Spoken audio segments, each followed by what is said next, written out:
नमस्कार, मी Gautam Kamble. GK. News मराठीमध्ये आपलं सर्वांचं स्वागत.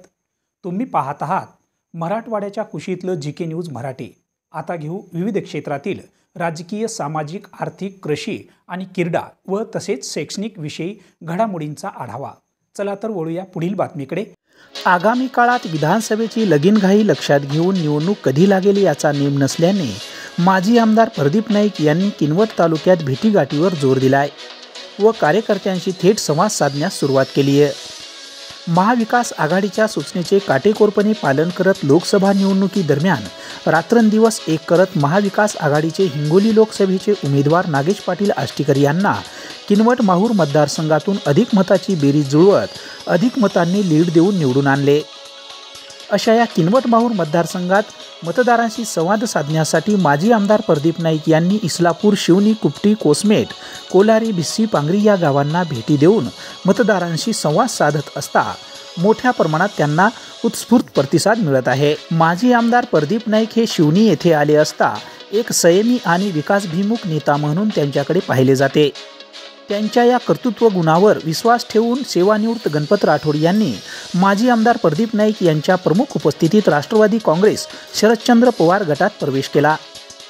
या प्रसंगी राष्ट्रवादी काँग्रेस पक्षाचे तालुका अध्यक्ष प्रकाश गब्बा राठोड, कुंदन राठोड, गजानन सोळंकी पाटील, येथील उपसरपंच संतोष जाधव, कृषी उत्पन्न बाजार समितीचे संचालक शेख जबार, भोजराज देशमुख, गणेश पाटील, शिवराम जाधव, रोशन खान पठाण, ज्ञानेश्वर राऊतवाड, पेंटाजी कट्टलवार, परमेश्वर एलगधरे, सरपंच कपिल आडे, नंदू गायकवाड, प्रीतम शेळके, मारुती जाधव, शिवाजी बोटेवाड, श्याम साखरे, आनंद नंदनवार, श्रीराम राठोड, माजी सरपंच रूपसिंग राठोड, माजी सरपंच उत्तम राठोड, डॉक्टर गंगासागर, मनोज राठोड, बाळू शेरे, जगदीश माने, पिराजी घोगरवाड, शुभम देशमुख, सचितानंद देशमुख यांच्यासह अनेक पदाधिकारी उपस्थित होते.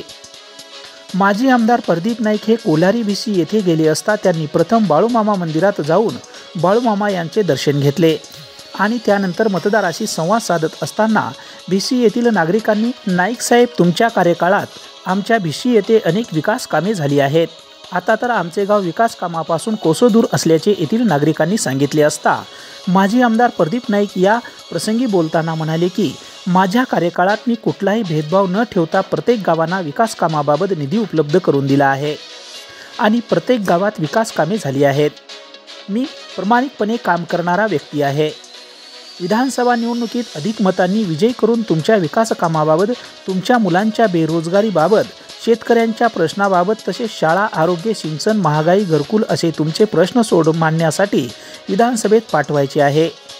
हे ध्यानात ठेवून आपण अवघ्या काही महिन्यावर होणाऱ्या विधानसभा निवडणुकीमध्ये आपल्या मतदानातून पावले उचलायची आहेत. या सरकारच्या काळात शेतकऱ्यांना आश्वासनाशिवाय काहीच मिळाले नाही. शेतकरी आत्महत्या कमी होण्याऐवजी दिवसेंदिवस शेतकऱ्यांच्या आत्महत्येत वाढच होताना दिसून येत आहे. त्यासाठी देखील आपल्या शेतकरी बांधवांसाठी महत्त्वाची निवडणूक म्हणून येणाऱ्या विधानसभेमध्ये महाविकास आघाडीला साथ द्या, असे आवाहन माजी आमदार प्रदीप नाईक यांनी मतदार बंधूंना आवाहन केले आहे. इस्लापूर येथील जय सेवालाल कृषी सेवा केंद्र येथे नाईक यांनी भेट दिली असता संचालक प्रमोद राठोड यांनी शाल, श्रीफळ, नारळ देऊन सत्कार केलाय. या प्रसंगी राष्ट्रवादीचे कार्यकर्ते व पदाधिकारी मोठ्या संख्येने उपस्थित होते. Bureau report, GK. News, Kinwat, Nanded. तुम्ही पाहत आहात महाराष्ट्राच्या कुशीतलं जी.के. न्यूज मराठी. सात जनतेची, भूमी महाराष्ट्राची.